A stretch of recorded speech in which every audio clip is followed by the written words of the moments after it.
el monte Calvario estaba una cruz, emblema de afrenta y dolor. Mas yo amo esa cruz, donde murió mi Jesús por salvar al más vil pecador. Oh, yo siempre amaré esa cruz, en sus triunfos mi gloria será. Y algún día, en vez de una cruz, mi corona Jesús me dará. En la cruz, oh Jesús, su sangre vertió, hermosura contempló sin par. Pues en ella triunfante a la muerte venció, y mi ser puede santificar. Oh, yo siempre amaré esa cruz, en sus triunfos mi gloria será. Y algún día, en vez de una cruz, mi corona Jesús me dará.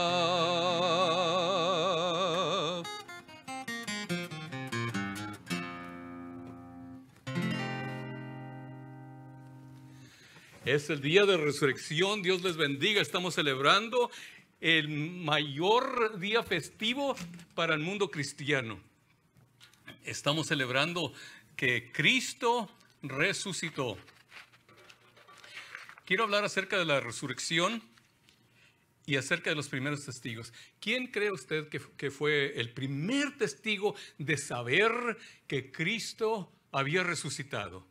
El primero que dijo: ha resucitado, se ha terminado todo lo del Antiguo Testamento, he aquí todo empieza de nuevo.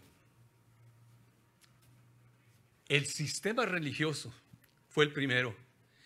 En Mateo capítulo 27, verso 50 dice: pero Jesús, habiendo otra vez clamado a gran voz, entregó el Espíritu. Cuando Él entregó el Espíritu, es decir, cuando Él murió, cuando Él entregó su vida, no lo mataron, Él entregó su vida. Dice: entonces el velo del templo se rasgó en dos, de arriba a abajo. ¿Qué quiere decir eso? Quiere decir que ya no podían entrar a hacer sacrificios como lo habían hecho por generaciones y generaciones y generaciones. Una vez al año más bien. Una vez al año entraba el sumo sacerdote para ofrecer el holocausto, la sangre, para ver si Dios los perdonaba. Y si Dios aceptaba el sacrificio, entonces quedaba el pueblo perdonado por un año más. Y al siguiente año otra vez hacer lo mismo y hacer lo mismo. Y a través del año tenían que hacer sacrificio tras sacrificio. Cada que transgresaban la ley tenían que hacer un sacrificio y ofrecer la sangre de nuevo. Al romperse el velo, de arriba quiere decir que Dios lo rompió. Ese velo no era como las cortinas que tenemos en el baño o en la cocina. Ese velo medía 9 centímetros, es decir, lo ancho de una mano, de grueso. Es que eso no lo podía romper un hombre. No podemos romper ni una toalla.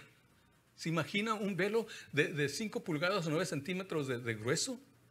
Solo Dios, pero cuando el sacrificio de Dios fue aceptado en el cielo, se rasgó y el sistema religioso se terminó. Desde ese día ya no hubo más sacrificios en ese templo, porque ya no estaba el velo, ya no había el velo, ya no podía entrar.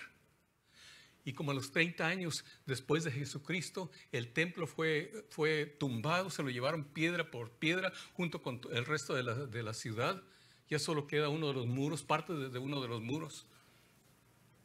Es que el sistema religioso fue el primero que anunció que solo Jesucristo puede perdonar pecados. Y cualquier religión que haya en el mundo que se invente o que se ha inventado, que se ha practicado, no puede, porque el sistema religioso, los sistemas religiosos ya no pueden perdonar los pecados. El segundo, ese fue el primer testigo, el sistema religioso. Y hasta el día de hoy ya no hay más sacrificios. A propósito, los judíos para la fiesta de Pascua ya no sacrifican un cordero. ¿Por qué? Por todo el mundo no pueden sacrificar un cordero. Lo tienen que matar y cocinar ellos mismos. ¿Por qué? Porque sería un sacrilegio hacerlo sin que esté el templo y el velo. Dios terminó con todos los sistemas religiosos. El siguiente testigo nos dice el verso 51, todavía en Mateo capítulo 27, que lo que sucedió al siguiente fue: la tierra tembló y las rocas se partieron. La misma naturaleza testifica de que el sacrificio de Dios fue suficiente para traer salvación al mundo. Jesús les había dicho en el capítulo 19 de San Lucas: os digo que si estos callan, las piedras clamarán. Pero ¿cómo puede una piedra, la tierra, cómo puede saber? ¿Tiene conocimiento? El mundo, las piedras, las hierbas, la tierra, tiene el mismo creador que tú y yo. Dios los creó. Y nos dice en Romanos capítulo 8, por tanto, también la creación misma será libertada de la esclavitud de corrupción a la libertad gloriosa de los hijos de Dios. Sabemos que toda la creación gime a una está con dolores de parto hasta ahora. ¿Qué es eso? Cuando Adán y Eva pecaron, antes de pecar, en el paraíso todo estaba perfecto.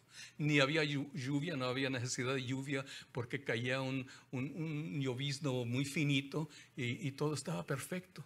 No había espinas, no había piedras agudas que pudieran lastimar. No.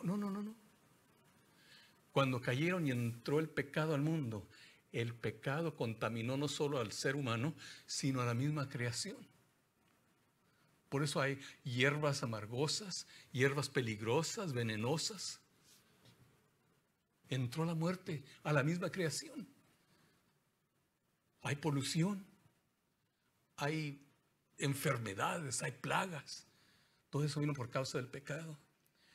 Cuando Cristo murió, las piedras clamaron, porque el mundo, la gente, aún sus discípulos, lo habían abandonado, lo habían dejado. Tal vez no creyeron en ese momento, lo único que pensaban es escapar por su vida. La única que sabía fue María. María sabía. Si alguien sabía que Jesús era divino, que era de Dios, era María. Ella es la única que... Eso fue lo que le dio la fuerza.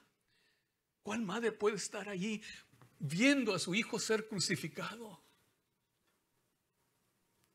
Solo si ella sabía que era el mismo Dios que creó los cielos y la tierra y nos creó a nosotros. Es que el sistema religioso anunció que se había muerto y ahora Cristo vive y fue quitado para siempre. La naturaleza clamó. Esos son dos testigos. El tercer testigo, o más bien testigos, fueron los santos del Antiguo Testamento que estaban en el paraíso. ¿Se acuerdan que cuando el rico, la historia del rico y el Lázaro en San Lucas capítulo 16, que el rico no era hombre justo? Lázaro sí, y Lázaro mendigaba a la mesa del rico. Cuando nos dice en capítulo 16 de Lucas, en el Hades, cuando murió el rico, alzó sus ojos, estando en tormentos, y vio de lejos a Abraham. Es que hay dos lugares. El rico murió sin Dios, sin creer en Dios, sin creer y tener esperanza en Dios.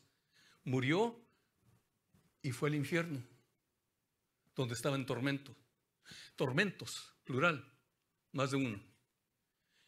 Pero luego de lejos vio a Abraham y a Lázaro en su seno. Entonces, ¿dónde es donde antes de que Cristo muriera, cuando los santos, Abraham, Isaac, Jacob, todos los profetas, todos los santos que murieron, ¿a dónde iban? No iban al cielo porque Jesús no había ascendido todavía. Iban a este lugar que se llama el paraíso. Es parte del infierno, pero ahí eran consolados por Abraham. Por eso se llamaba, esa parte se llamaba el paraíso, el otro se llamaba el Hades. Pero desde el Hades podían ver la otra parte. Cuando gritó el rico, Padre Abraham, ten misericordia de mí, envía a Lázaro para que moje la punta de su dedo en agua y refresque mi lengua, porque estoy atormentado en esta llama.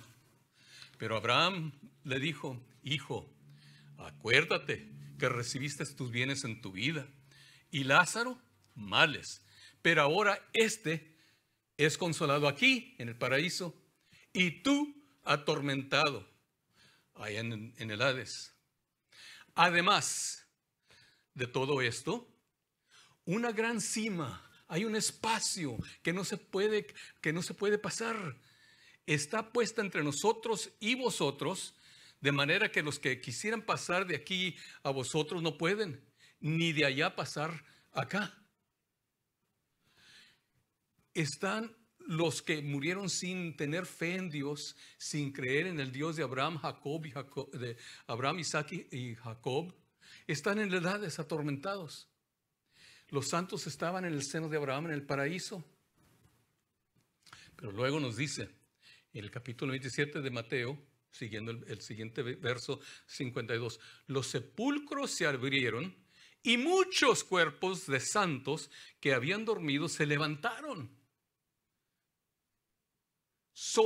No solo resucitó Jesús, al momento que Él murió, no solo Él murió, cuando la vida, el poder de la creación entró a la tierra, ese mismo poder resucitó a los santos en Cristo, tal como cuando iban a enterrar a aquel y lo echaron en el sepulcro donde estaba el profeta de Dios. Cuando tocó el cuerpo, revivió otra vez porque todavía había poder en el cuerpo del profeta. Pero Jesucristo no era profeta, es Dios mismo. Es que tenemos, el sistema religioso testificó, la naturaleza testificó, los muertos santos del Antiguo Testamento testificaron, porque dice que entraron a la ciudad y mucha gente los vio. Ya me imagino, ¿te imaginas si ves que ahí viene tu abuelo o tu bisabuelo? Ay, Dios, viene mi abuelo, y hacerle preguntas, ¿cómo es? ¿Qué está allá? ¿Qué viste? Es que esos tres testigos. El cuarto testigo se encuentra en Primera de Pedro, y esto es algo que tal vez nunca has oído, pero está en la Biblia. Primera de Pedro, capítulo 3, verso 18 al 20. Escucha bien, fíjate bien. Baja el teléfono y mírame. Asimismo, Cristo padeció, es decir, murió una sola vez por los pecados, el justo por los injustos, para llevarnos a Dios, siendo a la verdad muerto en la carne, pero vivificado o resucitado en espíritu, Y en espíritu, fíjate bien, en espíritu fue y predicó a los espíritus encarcelados, los que en otro tiempo desobedecieron. Ahí es que en el paraíso, allá en el infierno, que en la parte que se llama el paraíso, estaban los santos del Antiguo Testamento. Cuando ellos morían, iban al paraíso, al seno de Abraham. Cuando los infieles, los incrédulos, los que nunca habían oído del Dios verdadero, iban al infierno. Pero hasta allá fue Jesucristo y les predicó. Les predicó. ¿Qué es lo que predicó? El Evangelio. ¿Cuál es el Evangelio? Las buenas nuevas de que hay perdón, hay vida nueva en Cristo. ¿Tú crees que un Dios justo iba a dejar que toda esa gente que por miles de años habían muerto sin saber de Dios, sin creer, sin tener ningún conocimiento de las cosas de Dios, fueron y se quedaron en el infierno? Fue y les predicó a ellos también. Y luego nos dice en Efesios, por lo cual dice, subiendo a lo alto, es decir, cuando Jesús ascendió, llevó cautiva la cautividad. Los presos, los espíritus que estaban presos en el infierno. Esa es la cautividad. No los muertos santos, porque ellos estaban en el paraíso. Ellos no estaban en cautividad, estaban descansando. Y dio dones a los hombres. Y eso de que subió, ¿qué es? Sino que también había descendido primero a las partes más bajas de la tierra. El que descendió, él mismo, que también subió por encima de todos los cielos para llenarlo todo. Es que tenemos el sistema religioso, la naturaleza, los santos que habían muerto en el Antiguo Testamento. El último convertido bajo la ley y bajo el Antiguo Testamento, ¿quién fue? El ladrón que estaba crucificado a la par de Jesucristo. Fue el último que fue convertido, que fue salvo. ¿A dónde fue él? Todavía no resucitaba Cristo. Cuando él aceptó al Señor, todavía no moría Jesús, todavía no resucitaba. Y ya estaba muerto, murió primero el ladrón. ¿A dónde se fue? Al paraíso, porque había aceptado a Cristo. Jesús mismo dijo, hoy mismo estarás conmigo en el paraíso. Tú vas primero, pero ahí voy, espérame, ahí voy. Y juntos llevó a los presos espíritus que estaban atormentados. Si tú eres una persona que está en el infierno, siendo atormentada como el rico, y de pronto llega Jesús y rompe las cadenas, te quita las esposas, y abre las puertas de la cárcel y te dice, aquí estoy para anunciarte las buenas nuevas. Yo soy el Mesías, yo soy el Cristo. El que cree en mí, aunque esté muerto, vivirá. Yo soy la resurrección y la vida. ¿Cuántos quieren aceptar a Cristo? Yo creo que vació las cárceles. Porque luego subió al cielo. Lean los salmos también. Esos son los testigos, los primeros testigos. Pero hay otro testigo más. Hay otro testigo más. ¿Quién es el otro testigo? ¿Quién es el quinto testigo? ¿Quién es? ¿Eres tú? ¿Eres tú? ¿Soy yo? Si has aceptado a Cristo como tu Salvador, nos dice en el capítulo 1 de Hechos, que recibiste poder cuando haya venido sobre nosotros el Espíritu Santo, y me seréis testigos en Jerusalén, en toda Judea, en Samaria y hasta lo último de la tierra, hasta Juárez, hasta Chihuahua, hasta Texas, hasta Guatemala, hasta Argentina. Tú eres, si tú no anuncias que hay un Cristo, un Salvador, que resucitó para perdonar los pecados de la humanidad, no estás haciendo tu trabajo. No estás haciendo tu trabajo. ¿Por qué te salvó Dios? Para ser testigo. ¿Se acuerdan del corito? Yo soy testigo del poder de Dios. Muchos milagros Él ha hecho en mí. Yo era muerto, ahora veo la luz divina, la cual es Jesús. Ahí está el mensaje de las nuevas nuevas. Dice, pero yo no soy predicador. Diles, yo soy testigo del poder de Dios. Cuéntales tu testimonio. Tráelo a la iglesia, el pastor los convierte. Es que tenemos el sistema religioso, la naturaleza, los muertos santos del Antiguo Testamento, los presos encarcelados en la prisión, en el infierno, y tú. Tenemos un mensaje que llevar, que Cristo vive y te quiere redimir. Dios te ama. Para eso vino. Y vino para que seas testigo del poder de Dios. Yo voy a orar por ti, que este año sea el año de que tú ganas almas para Dios. Háblale al mundo, diles, ponte a orar, haz una lista de las personas y ponte a interceder y no recibir el no. Que no, ¿cómo que no? Seguro que sí. Hay poder en la sangre de Cristo Jesús. A eso vino. Que el Señor redarguya y traiga convicción a las personas por las cuales estás orando. Pero hay que orar. Hay que orar. El mundo cree que por la pandemia terminó la iglesia. Pero no. La iglesia salió de las paredes, salió del edificio. Eso es lo que Dios quería, que saliéramos para dar las buenas nuevas del Evangelio, de la resurrección de Jesucristo. Yo pido que el Señor te bendiga y te use este año más que nunca, que te dé un espíritu de intercesión y te dé palabras para ganar almas para Cristo. Esto lo pido en el nombre del Padre, del Hijo y del Espíritu Santo. Amén.